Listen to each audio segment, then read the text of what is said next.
Welcome to today's Sale Insight. I'm Paul Martinelli, and today we're going to tackle the graveyard of why questions.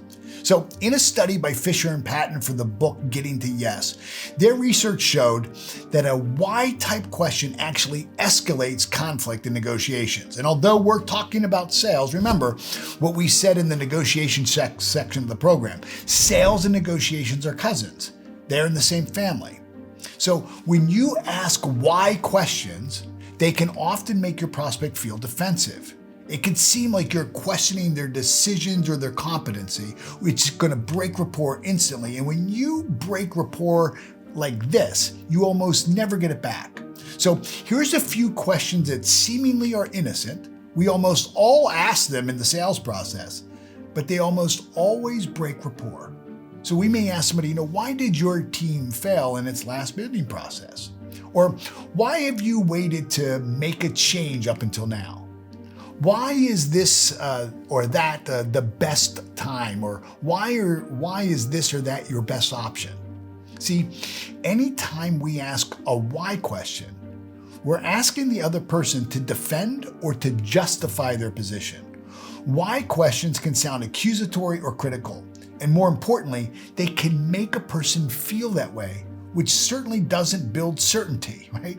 And unless you have massive rapport with the other person, which is rarely the case in the early intelligence gathering phase, where rapport is just beginning to be built, you will turn the person off and they will move from partner to adversary. Consider these types of questions in these scenarios. You may ask your prospect, why did your project miss the deadline? Like why did the project miss the deadline?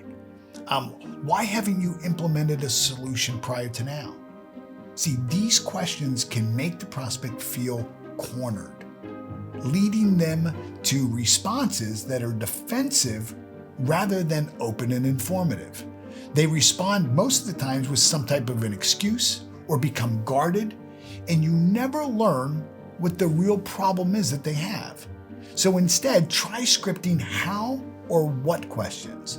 These types of questions are less likely to evoke defensive responses and more likely to encourage open and productive dialogue. Let's take a look at an example. Instead of asking, why did your team fail in its last bidding process? Change it to, how do you think your team failed in its last bidding process? From why did your team fail to how do you think your team failed? Or what do you think caused your team to fail in the last bidding process? Don't let the simplicity of this fool you. This really matters in the game of micro-agreements. Micro-agreements are those small but crucial steps that lead to a bigger commitment. So by asking how and what questions, you facilitate these agreements more effectively. How and what questions don't carry the same accusatory tone as why questions, so the prospect is less likely to feel defensive. How and what questions require more thoughtful and detailed answers, providing you with even deeper insights. Remember, in sales, your goal is to gather information and build trust, not to make your prospect feel like they're under scrutiny. This is intelligence gathering, it's not an interrogation.